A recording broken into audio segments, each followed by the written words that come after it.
బాగా స్ట్రిక్ట్గా బాగా వచ్చింది.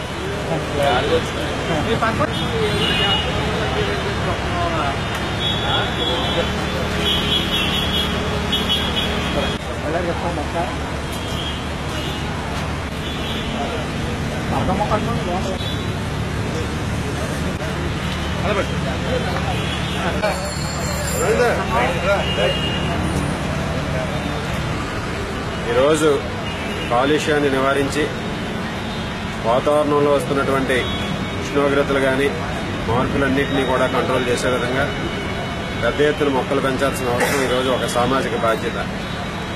అందులో భాగంగా ఈరోజు గౌరవ ముఖ్యమంత్రి నారా చంద్రబాబు నాయుడు గారు ముఖ్యంగా ఈ ప్రభుత్వం వచ్చిన తర్వాత ప్రతి సంవత్సరం కూడా 1,000,000 మొక్కలు నాటాలనే లక్ష్యంతో ప్రతి జూన్లోనూ కూడా ఒక కార్యక్రమం తీసుకుంటున్నాం.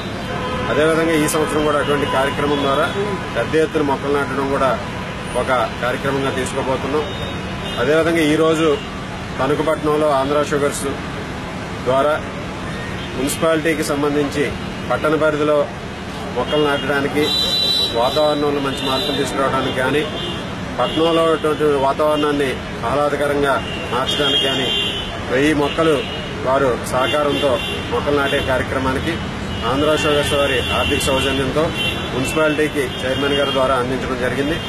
దీనిలో భాగంగా ఈరోజు ప్రతి మొక్కని కాపాడే విధంగా ఈరోజు 1000 మొక్కలు ఏదైతే ఉన్నా ఆ మొక్కలన్నింటినీ కూడా పెరిగి పెద్ద అయ్యే విధంగా ఈరోజు మున్సిపాలిటీలో కానీ కౌన్సిలర్స్ కానీ అందరూ కూడా బాధ్యత తీసుకుని ఆ మొక్కలన్నింటినీ కూడా పెంచి తణుకు పట్టణాన్ని ఒక హరిత పట్టణంగా ఏదైతే గత సంవత్సరం కూడా పెద్ద ఎత్తున మొక్కలు నాటే కార్యక్రమాన్ని తీసుకున్నామో ఈ సంవత్సరం కూడా అందులో భాగంగా హరిత పట్టణంగా తయారు చేసే విధంగా మరింత శోభ చేకూరే విధంగా కూడా చర్యలు తీసుకుంటామని తెలియజేసుకుంటాం. ఈరోజు ప్రతి ఒక్కరూ కూడా పర్యావరణాన్ని కాపాడాల్సిన బాధ్యత ఉంది. పరిశ్రమల ద్వారా వచ్చే కాలుష్యాన్ని నియంత్రిస్తూ మొక్కలు ఎక్కువగా పెంచాల్సిన అవసరం ఉంది. అలాగే గ్రామాల్లో ఈరోజు ఏదైతే 45 డిగ్రీల ఉష్ణోగ్రత వేసవకాలం వెళ్తుంది, వచ్చే 20 సంవత్సరాలు 30 సంవత్సరాలకి అది 60 డిగ్రీలైనా ఆశ్చర్యపోవాల్సిన పరిస్థితి లేదు. ఇటువంటి పరిస్థితుల్లో మనం పెద్ద ఎత్తున మొక్కలు నాటాలి. ఈరోజు ఇటువంటి కార్యక్రమంలో తణుకు పట్టణంలో ఉన్నటువంటి పరిశ్రమలన్నీ కూడా భాగస్వాములై మరీ ముఖ్యంగా ఈరోజు ఆంధ్ర షుగర్స్ వారు 1000 మొక్కలను కూడా వారు అందించడం సంతోషం అని తెలియజేసుకుంటూ ఆంధ్ర షుగర్స్ యాజమాన్యానికి, ఉద్యోగస్తులకి, ఎండీ గారికి, చైర్మన్ గారికి అందరికీ కూడా ధన్యవాదాలు తెలియజేసుకుంటూ సెలవు తీసుకున్నారు.